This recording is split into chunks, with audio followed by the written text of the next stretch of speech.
आने वाले दिनों में कनाडा जो है ना यूके की तरह डिफरेंट कंट्रीज़ की तरह जो है ना अपनी इमिग्रेशन पॉलिसीज़ जो है उनको सख्त करने वाला है। और अगर आपका जहन बन रहा है तो मेरे ख्याल से ये बेस्ट मौका है, अप्लाई कर दें, ठीक है, वीज़ा ले लें, यहाँ पर आ जाएँ। क्योंकि सिर्फ स्टूडेंट्स के खिलाफ नहीं है बल्कि इमिग्रेंट्स के खिलाफ है कि कनाडा जो है ना, गवर्नमेंट ऑफ कनाडा अब वो सोच रही है कि नंबर ऑफ इंटरनेशनल स्टूडेंट्स क्योंकि कनाडा में बहुत ज़्यादा हो चुके हैं, तो वो अब जो है ना इस पे कैपिंग लगाने का सोच रहे हैं। कैपिंग से मुराद वो उसको लिमिटाइज़ करने वाले हैं कि कनाडा में 1 साल के दौरान कितने इंटरनेशनल स्टूडेंट्स आ सकते हैं, ठीक है। अब इसमें बेसिकली हुआ क्या है, कनाडा के अंदर ना हाउसिंग के बहुत ज़्यादा क्राइसिस हैं।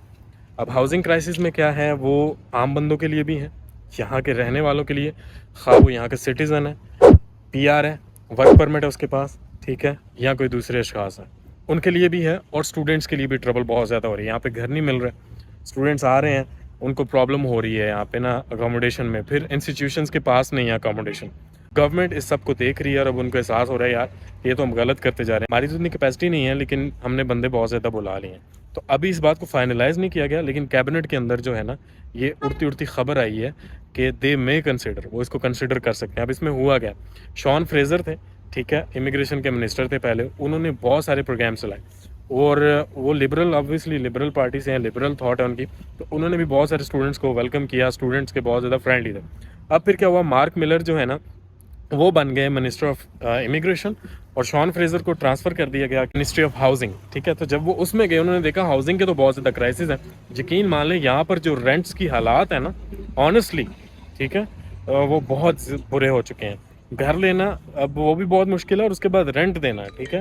अगर आपके पास जो है वो 1 बेडरूम का अपार्टमेंट है तो समझ लें आपकी सैलरी का मोर देन 50% वो उधर चला जाएगा। तो ये हालात चल रहे हैं। 1 बेडरूम अपार्टमेंट अगर आप देखें तो यहाँ पर ब्रैंडफोर्ड के अंदर मैं अगर बात करूँ ना तो आपको 1500-1600 से कम नहीं मिलेगा, $1500-1600 इन सब भी कम हो, ठीक है।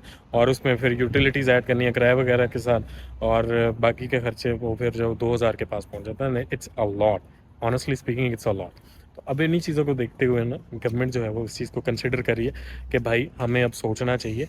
और अभी ना अगर बात की जाए 2023 में पहले 6 महीनों में जनवरी से जून तक कितने स्टूडेंट्स आए हैं इंटरनेशनल, ऑलमोस्ट 5 लाख, ठीक है। और अगर पिछले साल की बात की जाए 2022 में सिर्फ एक पूरे साल में जो है ना वो 7,50,000 स्टूडेंट्स आए हैं। तो अभी जो है ना इसका मतलब है अगर आधे साल के दौरान सिर्फ 5 लाख आए हैं तो 1 मिलियन स्टूडेंट्स, ऑलमोस्ट 9 लाख, ठीक है, इतने स्टूडेंट्स ने आना है। तो अब इनको कहाँ रखेंगे भाई, प्रॉब्लम्स तो बनती जा रही हैं। अब जॉब्स के क्राइसिस आ गए हैं, स्टूडेंट्स को यहाँ पे कोई जॉब नहीं दे रहा, ठीक है। क्योंकि लास्ट ईयर गवर्नमेंट ने ये कहा था कि जो इंटरनेशनल स्टूडेंट है ना जिनके पास अक्टूबर 7 2022 से पहले का वर्क परमिट है या उन्होंने उससे पहले का अप्लाई किया हुआ वो फुल टाइम काम कर सकते हैं यहाँ पे। तो अब वो तो फुल टाइम काम कर रहे हैं लेकिन नए आने वाले फुल टाइम काम नहीं कर सकते। तो अब उनको प्रॉब्लम्स हो रही हैं। जॉब यहाँ पे मुझे 4 लड़के मिले हैं प्लाजा के अंदर ही और कहते हैं नुमान भाई इसको मेंशन भी कीजिएगा कि हमें 4 महीने से जॉब नहीं मिली और उनका जो GIC है ना वो उस पर चल रहे हैं। तो ये प्रॉब्लम्स हैं, ठीक है। अब बात आती जाती है जी फिर कैपिंग की जाने, तो अब उसमें वो इसको कंसिडर कर सकते हैं, ऑब्वियसली उनका राइट है, ठीक है।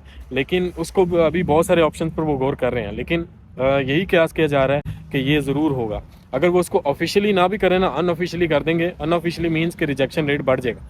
अब देखें ना इतनी ज़्यादा स्ट्रीम हो रही है कि सिर्फ 1 मिलियन, ठीक है, 1 मिलियन के करीब 10 लाख के करीब स्टूडेंट्स आ रहे हैं जिस कंट्री में 1 साल के दौरान, वहाँ पर क्या हालात होंगे। एंड ऑब्वियसली अपने पेट पर तो हर बंदा पहले हाथ फेरता है। तो अब इनको एहसास हो रहा है यार कि वाकई में ये बहुत हाई होता जा रहा है। तो वीडियो को बनाकर बताने का मकसद आपको इससे आगाह करना भी है और दूसरा आपको अवेयर करना भी है कि अगर आप कनाडा स्टडी आने का सोच रहे हैं ना तो जितनी जल्दी हो सकता है अपना वीज़ा लगवा लें, इससे पहले कि देर हो जाए, ठीक है। क्योंकि स्टैट्स यही बता रहे हैं कि गवर्नमेंट जो है ना इस हवाले से सोच रही है ऑफिशियली या अनऑफिशियली। एक चीज़ ये, अब गवर्नमेंट का ये भी ख्याल है यार कि अगर हम देखें कैपिंग लगा देते हैं, स्टूडेंट्स का नंबर कम कर देते हैं, तो स्टूडेंट्स कनाडा की GDP में एक बहुत बड़ा किरदार अदा करते हैं, ठीक है। एक कयास किया जाता है कि टेंस ऑफ बिलियंस जो डॉलर्स में है ना वो स्टूडेंट यहाँ पे कंट्रीब्यूट करते हैं कनाडा के अंदर, ठीक है। वो स्टूडेंट्स की वजह से अभी इनके जो इंस्टीट्यूशन है वो तो कह रहे हैं कि ना लगाएं क्योंकि ऑब्वियसली उनका तो बिजनेस है, ठीक है, कॉलेजेस का बिजनेस है। लेकिन on the other hand government कह रही है कि अगर आपका ये बिजनेस है, आप कह रहे हैं ना करो, तो स्टूडेंट्स को अकोमोडेट भी करो।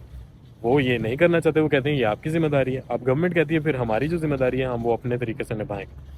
तो ये कुछ चल रहा है जी। कनाडा की गवर्नमेंट जो है ना अब सोच रही है, क्योंकि लिबरल गवर्नमेंट पर बहुत ज़्यादा तनकीद हो रही है और ये इस बार जो है ना लग रहा है कि जो ट्रूडो है ना इनका प्राइम मिनिस्टर, इसने चले जाना, ठीक है। और अगर वो चला गया और उसके बाद जो गवर्नमेंट आएगी कंजर्वेटिव की, वो तो वैसे इमिग्रेंट्स के खिलाफ है, वो सिर्फ स्टूडेंट्स के खिलाफ नहीं है बल्कि इमिग्रेंट्स के खिलाफ है। तो फिर कनाडा की जो है ना इमिग्रेशन पॉलिसी सख्त हो जाएगी। तो अब आने वाले दिनों में ये कयास किया जा रहा है कि कनाडा की जो इमिग्रेशन पॉलिसी है ना वो सख्त होने वाली है। और ऑब्वियसली क्योंकि कनाडा जो है ना इस वक्त क्राइसिस का शिकार हो रहा है, हाउसिंग के क्राइसिस है, इन्फ्लेशन रेट बहुत ज़्यादा बढ़ गया है और बहुत सारे इश्यूज़ आ रहे हैं। और अब सबकी निगाहें जो है ना सिर्फ स्टूडेंट्स पे नहीं, इमिग्रेंट्स पर उठ रही हैं कि हमने मैस इमिग्रेशन करवा ली है क्योंकि गवर्नमेंट की ज़रूरत थी, लेकिन अब वो उनको लग रहा है कि यार ये तो हमारे जो है ना गले पड़ रही है। तो अब इस चीज़ की जानिब उन्होंने सोचना शुरू कर दी। खैर ऑब्वियसली इनका मुल्क है, इनके फैसले हैं, हम तो सिर्फ वो अपनी आरा का इजहार ही कर सकते हैं। और दोस्तों इन सब चीज़ों से कंक्लूजन यही निकलता है कि एक तरफ जो लिबरल गवर्नमेंट है ना वो इस हक में भी है कि स्टूडेंट्स आएँ, ठीक है, क्योंकि उनको पता है उनको नए टैलेंटेड लोग मिलेंगे, क्योंकि अगर स्टूडेंट्स नहीं आएंगे, ज़्यादा नंबर नहीं आएगा, यहाँ पे लेबर शॉर्टेज हो जाएगी, क्योंकि स्टूडेंट्स ही जो है ना वो ज़्यादातर यहाँ पर लेबर का काम करते हैं, ठीक है। लेबर शॉर्टेज हो जाएगी, फिर इनको वो उनके अकॉर्डिंगली टैलेंटेड लोग नहीं मिलेंगे, दिस एंड दैट। बट फिर भी जो पंडित हैं वो यही कह रहे हैं, जो सियाने लोग हैं यही कह रहे हैं कि गवर्नमेंट ऐसा करेगी, ठीक है, ऑफिशियली या अनऑफिशियली। क्यों?